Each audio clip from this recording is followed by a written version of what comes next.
This episode is brought to you by TherapyNotes, TherapyNotes.com. They are the leading electronic health record system for private practices in the mental health field. They're who I use in my practice, so be sure and check them out, TherapyNotes.com.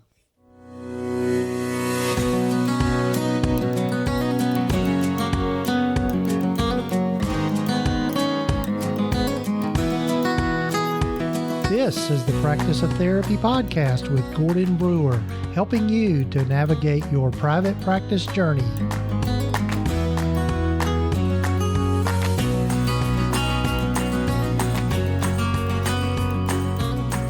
This is session number 188 of the Practice of Therapy podcast. Hello, folks. I'm Gordon Brewer. Glad you've joined me for the podcast. Hope you're having a good week or weekend whenever you might be listening to this. And if this is your first time joining and listening to the podcast, welcome. Glad you're here. Glad you found us. And if you're coming back for more, glad you're back. And hopefully you subscribe to the podcast wherever you might be listening to it. So thanks for joining me. I'm excited for you to hear today from Leah Leynor. And Leah, one cool thing is that she's located in my hometown. I think I've had 2 or 3 therapists now. Michelle Hardman was one that are located in Cary, North Carolina, which is where I'm from, where I grew up. So anyway, Leah's located there. But Leah is also been kind of on a theme for the last few episodes of just really different ways in which people are diversifying their income within private practice. And Leah started a medical billing company, and I'm looking forward to you hearing her story about that and the things that she's discovered. There's sometimes a debate within private practice about whether you should take insurance or not. And so I think each person has to kind of decide that on their own, depending on several factors. There's no exact correct way to do it. And I think a lot of people look for, okay, what's the correct way of doing it? But I'm an insurance-based practice, and it is working well for me in my practice. I will say it does take a lot more work on the front end, but once I've got it set up, and quick shout out to TherapyNotes, the sponsor of the podcast, that platform makes filing insurance claims pretty seamless. So anyway, we'll get to my conversation with Leah here in just a minute. One of the things I wanted to let you know about is just some upcoming webinars, and they're quickly approaching as this particular episode is coming out. But if you'll go to practiceoftherapy.com/webinars, I've set up a landing page for all the current webinars that I'm either involved in myself or just want you to know about. If you'll go check that out, again, practiceoftherapy.com/webinars, you can find links to these particular webinars. The first one is a webinar that my friend David Hall, along with another good friend, Whitney Owens, and her husband James, are doing together on the Enneagram. Whitney has been one person that introduced me to the Enneagram, and I've just really been enthralled with it this past year and just starting to use it with my own clients. I think it's a good way to just kind of talk about personality and what motivates people underneath. But anyway, they've got this webinar coming out. And then also I've got another free webinar coming out. And I forgot to mention the date of that. It's July 29th, and it'll be 4 p.m. Eastern time. And with both these webinars that I'm mentioning here, be sure and even if you can't join them at the time that they are live, be sure and register, and that way you can get the replays. So the other webinar is I'm doing another webinar on Google Workspace, but this one is going to be really geared to how you use Google Workspace as a practice platform, particularly the business side of things, which is what I use in my practice, really to kind of handle a lot of the business kind of functions like email and just those kinds of things. And so I'm going to be talking about that in that webinar, and that's going to be on July 30th at 1 p.m. Eastern Time. And again, if you'll go to practiceoftherapy.com/webinars, you can find the link to that, or you can go directly to practiceoftherapy.com/GWS webinar, Google Workspace, GWS webinar. GWS stands for Google Workspace, for people like me that can be kind of dense sometimes. But anyway, be sure and check both of those webinars out. I know I'm real excited about the Enneagram webinar. That's going to be a lot of fun, but also love to have you join me for the Google Workspace webinar. And also just another quick shout out to our sponsor for the podcast, and that's TherapyNotes. And if you'll go to practiceoftherapy.com/TherapyNotes, you can check them out. They are the leading electronic health record system for private practice owners in the mental health field. It absolutely is a go-to platform for the clinical side of your business, particularly like your documentation, filing insurance claims, scheduling clients, sending reminders. They've got a patient portal that is second to none. Also have telehealth available through their platform. So it's a great software, and it's a great thing to have. But be sure and check them out. practiceoftherapy.com/TherapyNotes. And if you'll be sure and use the promo code Gordon, just GORDON, you can get 2 months of them and try them out for 2 months for free. So it's a win-win situation with that. So, well, with all that, let's go on to my conversation with Leah Leynor.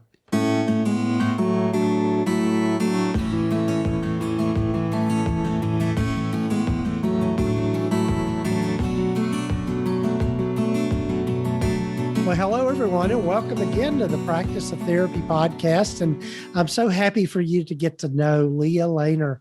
Leah, welcome to the podcast. Thank you so much, Gordon. And what I was real excited about was when I looked at Leah's biography, bio that she sent me. She's from my hometown, Cary, North Carolina. So big shout out to Cary.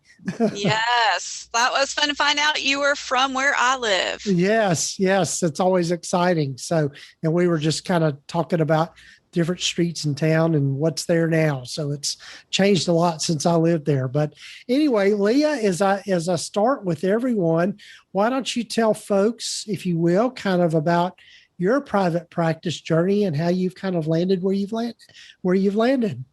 Okay, well, I was not always a therapist. I actually started out in financial services in corporate America, and I worked in that industry and took a good break from it. Right prior to 9/11, I used to work in the Twin Towers. So I worked in the World Trade Center, Tower 2, and I left there August 23rd of 2001. That is the long story. It was like following my gut. I had no real reason. I quit my job and just walked. But I had, worked in employee benefits and retirement products. At that time, I was working for Oppenheimer Funds, but I worked for Morgan Stanley and some others.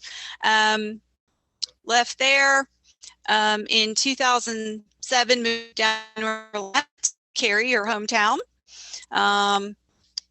Started my family, had my kids, kept thinking, well, I did a stint back in financial services working for a hedge fund in Raleigh, did that for a year, but it's not really the way I wanted to help people. And so in 2010, between 2009 and 2010, I actually went to massage therapy school. And so I do hold a current North Carolina massage license. Mm-hmm. So did that. Unfortunately, in 2010, sometime after graduation, I was in a car accident. So it does make it too difficult for me to be a living. Okay, how am I still going to help people? How am I going to work with them? And somehow I got this idea, like, I know, I'll become a therapist. And went back to grad school, graduated, started working for a agency in Raleigh that worked with, families, children, teens, some adults. So did do that for a few years on their outpatient team. And while I was in the midst of that, decided to head into private practice. So struck out on my own and then discovered there was just so much I didn't learn in grad school. Oh, wow. Yeah. And so just trial and error, asking questions, figuring things out, pulling on some of my prior corporate knowledge, started to put things together, and realized over time I had a lot of colleagues contacting me unsolicited, saying, how did I fill my practice? How did I keep people on my schedule? How did I bill? What was this credentialing thing about? How did I get on that closed panel? I mean, just, a variety of questions. How do I handle my workload? I mean, sometimes even therapists, we might have trouble with time management, right? We might have trouble ending a session. How did I stay, within time limits? So it just sort of organically grew. And one day in late 2018, I was like, I know, I want to help people even more. So I started a medical and mental health billing company. We do credentialing as well, contracting, fee schedule negotiation, and I also provide private practice consulting. For sometimes people just may ask for consulting, and sometimes I provide that to our signed billing clients. Right. Yeah. And what is fascinating to me, as we were talking about before we started recording, is just how you've taken all these things and really kind of created just a diversity of income streams for yourself, but also really doing some things that you're really passionate about. Yes. I mean, I think it's awesome when one of our, healthcare providers, grows their practice and they call and they're like, hey, I didn't really have any money coming in when I came to you, and I paid my bills this month. Like, that's super exciting. Right. And just kind of saying, okay, well, what else do you want to do? Is there anything else? They don't have to, but if there is, like, hey, let's talk about it. And with the pandemic, as I mentioned to you, started off as a joke, the therapist in the attic, but that kind of has a catch on as well. So talking to people about how were their practices affected in the pandemic, or, clients in general. Right. Yeah. So tell folks a little bit about the backstory around Therapist in the Attic and how you landed on that. Yeah. Yeah. So, when we headed into the pandemic in March of 2020, within a matter of 3 days, I had completely moved my practice to in-person, located my office in Cary, to the finished third floor of my home, also known as the attic, because I had other family members at home, maybe doing online school or things like that.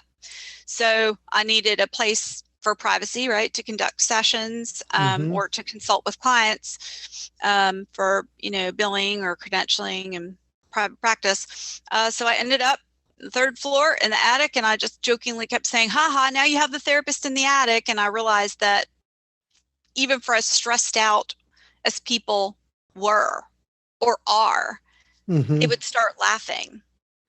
And I think it was just a way to connect differently in a really very difficult, uncertain, and stressful time. Right. Yeah. So what sort of things have you noticed just in your consulting with people and that sort of thing?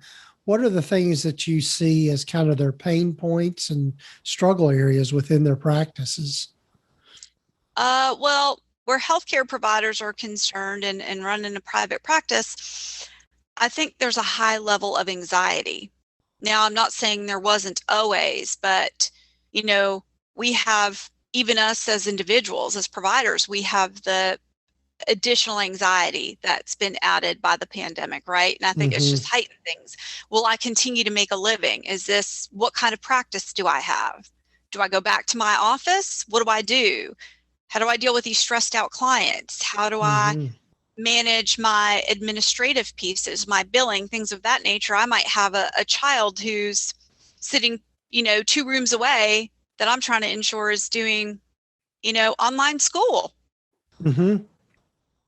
So their schedules were unpredictable and different. And how do I fit that in? And what does my practice look like now? Does it change? Does it go back to the way it was? Probably not. What does new normal look like? Right. Yeah.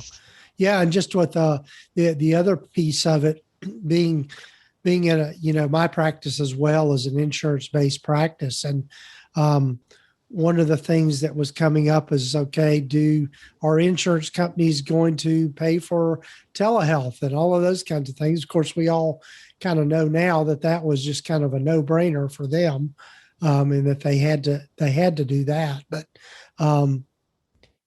So one question that I'm wondering about is that when people are thinking about maybe going on insurance panels or becoming maybe insurance-based to some degree, where do you see as kind of the starting point for all of that?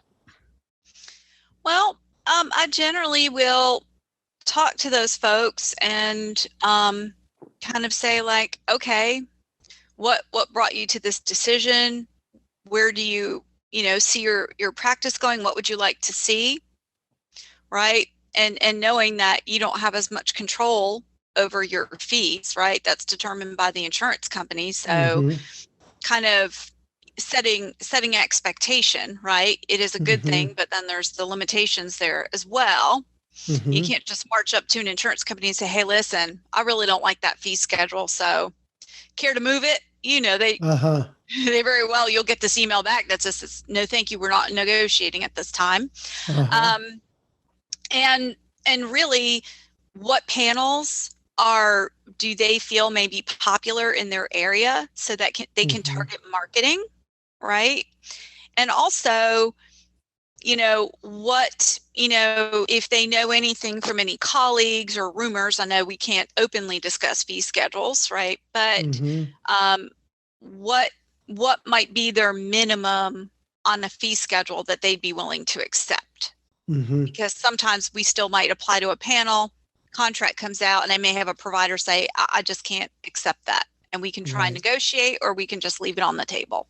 Right. And sort of helping them with that process. And how will they reach folks? Are they going to be on Psychology Today, or, how are they going to advertise? We may discuss their website. I may go look at their website and say, like, how are you coming up in SEO? How's your website built? How are people going to find you, so that you can capture the audiences for those specific panels? Right. Yeah, I love that.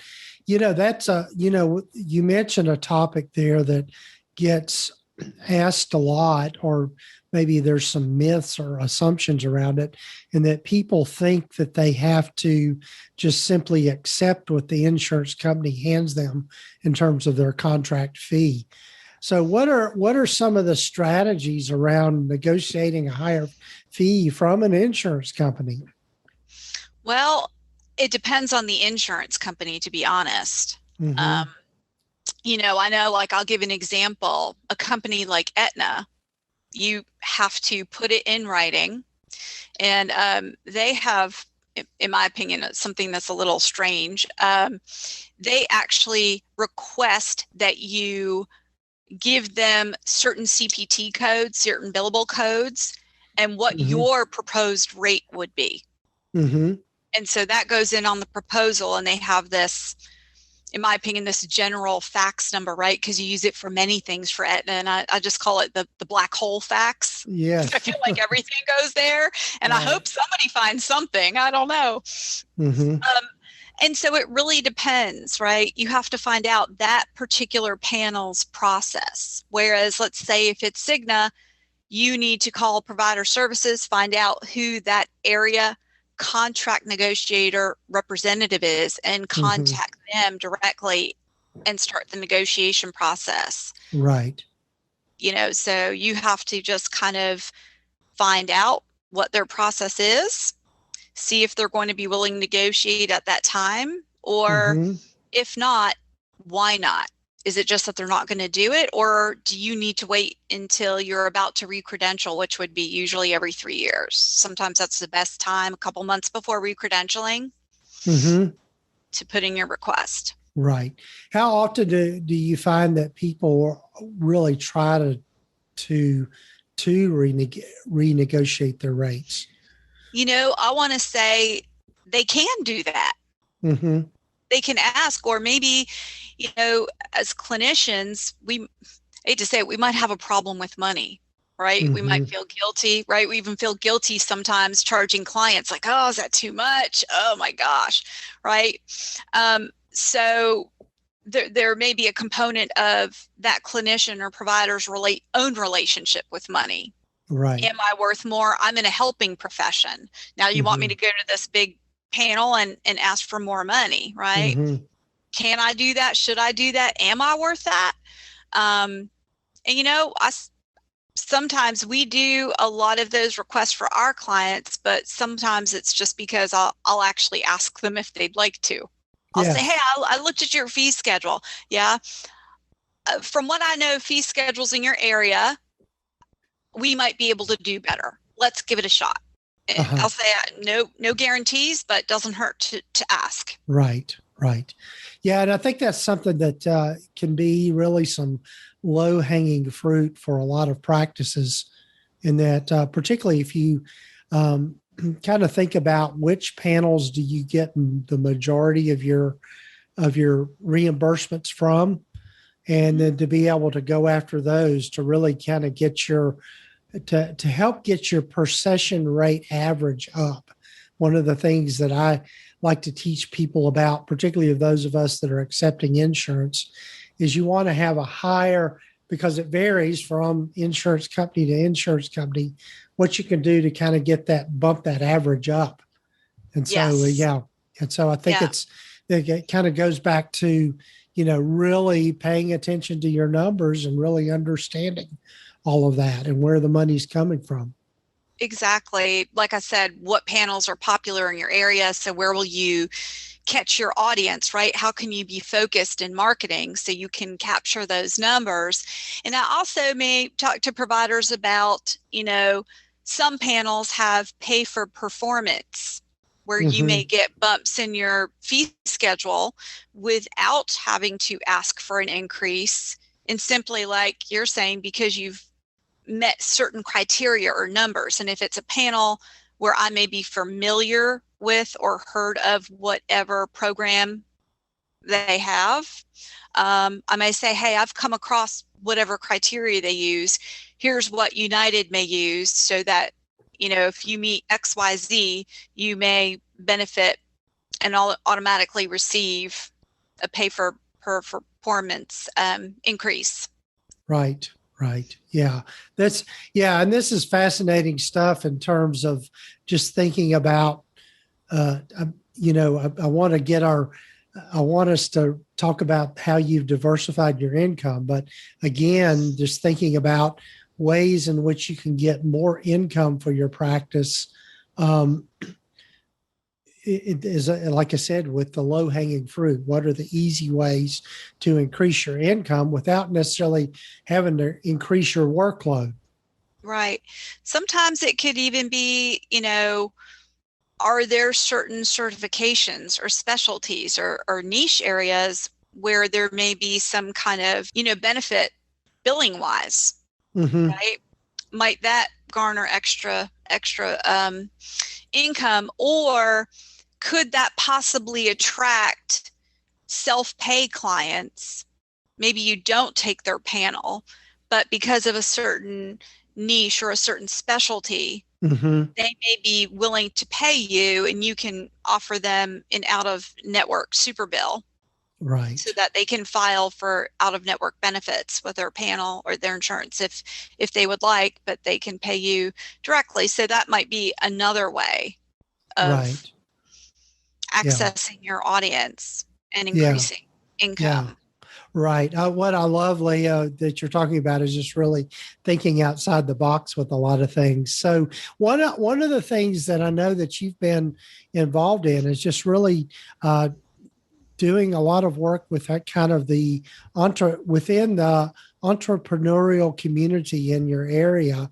And you've really taken you just a kind of a traditional private practice and diversified income in several different ways. You want to talk a little bit about how you got things structured and just how you've landed on all that? I think some of it just really happened organically. I know they say you should, as they say, work from the end. I talk to my clients a lot about that. Don't worry about the middle, work from the end, even if you're at the beginning, right? Mm-hmm. You may be familiar with that.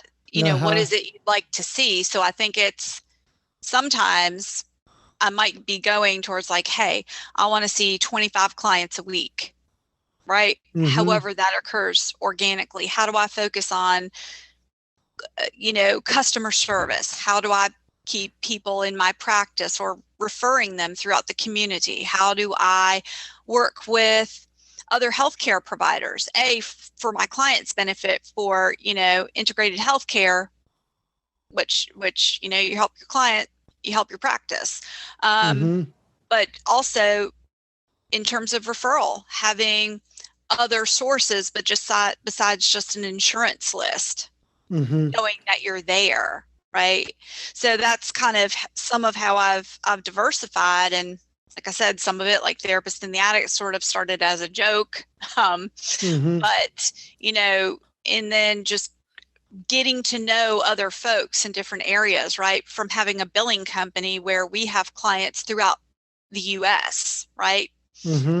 They're not only in North Carolina. So getting to know folks in other states, getting to know the markets that they're in, and being able to build that knowledge, and just saying, okay, what's next? How do I want to grow? So one of the next things I'll probably be on to is I'm in the midst of, working with your friend Margarita Koch there, Mm-hmm. for some out-of-state licensure. And I will most likely be opening offices for my practice in different states. Right, right. Yeah, what I love again is that you're thinking outside the box and really just thinking about other ways in which you can create streams of income through services that are needed. Like for example, the insurance billing is something that is in great need for a lot of a lot of a lot of a lot of people. And then, the other thing, just kind of post COVID, here we are. I think we're post COVID. I don't know if it's fair to say that yet. I don't know if we're out of the woods yet or not. But um, the whole stigma around mental health is really just kind of dropping by the wayside to some degree, and that people are recognizing what stress does. And so being able to provide services in underserved areas or in areas that are outside your geographical area. So, yeah, I love Just that. finding ways to reach a wider audience. I know that there is a shortage of healthcare providers, especially in mental health in this country. I did read an article, and it was published around the time that the pandemic came in. So, and the numbers were pretty staggering. And I thought, Mm-hmm. well, if X amount of people are going to have difficulty being served, right? Mm-hmm. There's definitely, knowing your audience. Who's your audience? Right. Right, and what is your purpose or mission or your intent, and then kind of looking at those numbers and going, well, considering when that was published, it's probably based on research that's pre-pandemic. I Right. can only imagine that those numbers are exponentially higher, and less stigma around mental health, and an acknowledgement of the mental health concerns that the pandemic, how do I want to say this, either ushered in or brought to the surface. Because I think for Yes. some folks, they may have had long festering things or concerns or issues that they maybe even were aware of, but denied, pushed away. I don't have time for this. And with the, it was kind of pushing the water to boil to the top, if you will. Mm-hmm. Yeah. And finally reaching out for help when maybe or assistance, when maybe they really needed to, but didn't make the time or didn't feel comfortable or didn't want to acknowledge maybe years prior. Right. It's so true. And I think it's, too, with just when we all made the switch to telehealth, we really realized for ourselves how much more accessible we can make ourselves, which that's really the bottom line to marketing in private practice, is just making sure that people can find you. And then really talking to some of our, my private practice consulting or our billing clients, right? Mm-hmm. If they, sometimes I think other, healthcare providers, it's just helpful to have a conversation with a colleague, and just maybe talking about it helps them come up with where it is that they want to go. I don't always tell them, just like my own clients, I don't tell them. I might be like, okay, do you think that fits in your area? How are you going to do that? And helping them figure out how to grow. And also, okay, well, if we're your billing, or credentialing provider, how do we help you grow? How do we help you accomplish that goal, right? Because it's not just my private practice. I have a group practice. I have other clinicians, right? So serving clients, but our other clients who are practices, right? Do they become group practices? How do they do that? How do they serve their clients? And, I have a whole different team that works over there. Right. Yeah. Well, Leah, I want to be respectful of your time. And I know we could probably spend hours just talking about these things. And it's exciting stuff. And glad you're doing the work that you're doing. Tell folks how they can get in touch with you and your websites and all of that sort of thing. Okay. Can call my office manager, Shannon. Her number is 919-268-2182. So they can call. And then I have 3 websites. There's lifelearningcounseling.com, reliantpractice.com, and thetherapistinttheattic.com. Awesome. And we'll have links to all of this in the show summary and the show notes so people can access it easily. So, well, Leah, I'm so glad that you came on the podcast, and tell all of my peeps in Cary hello, and glad you're doing the work that you're doing.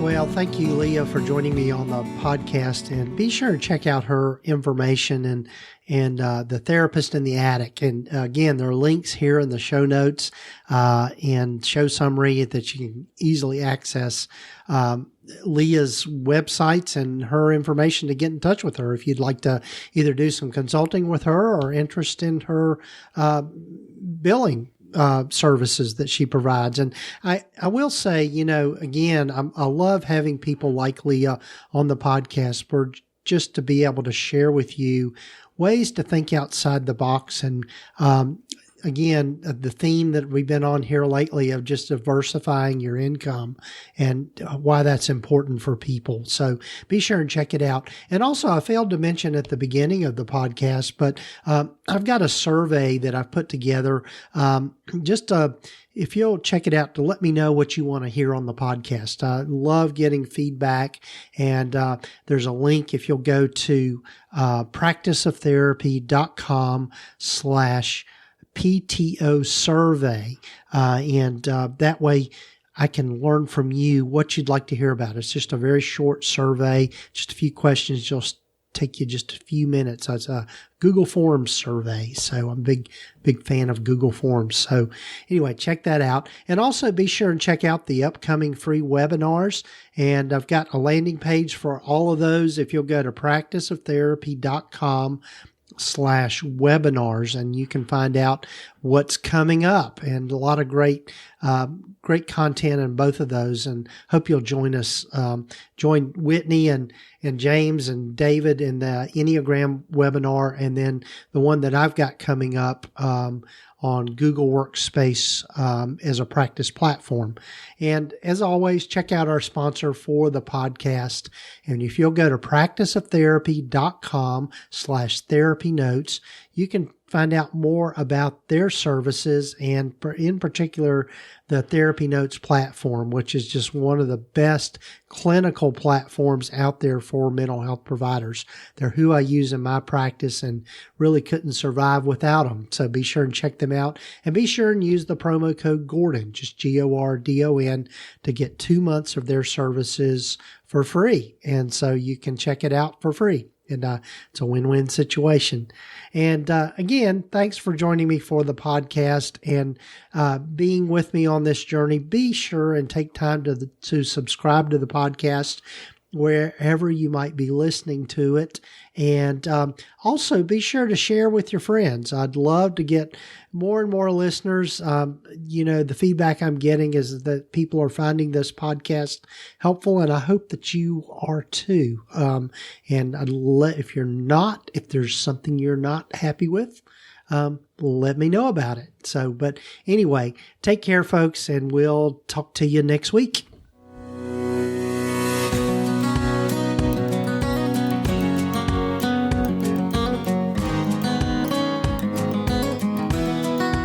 Been listening to the Practice of Therapy podcast with Gordon Brewer. Please visit us at practiceoftherapy.com for more information, resources, and tools to help you in starting, building, and growing your private practice. And if you haven't done so already, please sign up to receive the free private practice startup guide at practiceoftherapy.com.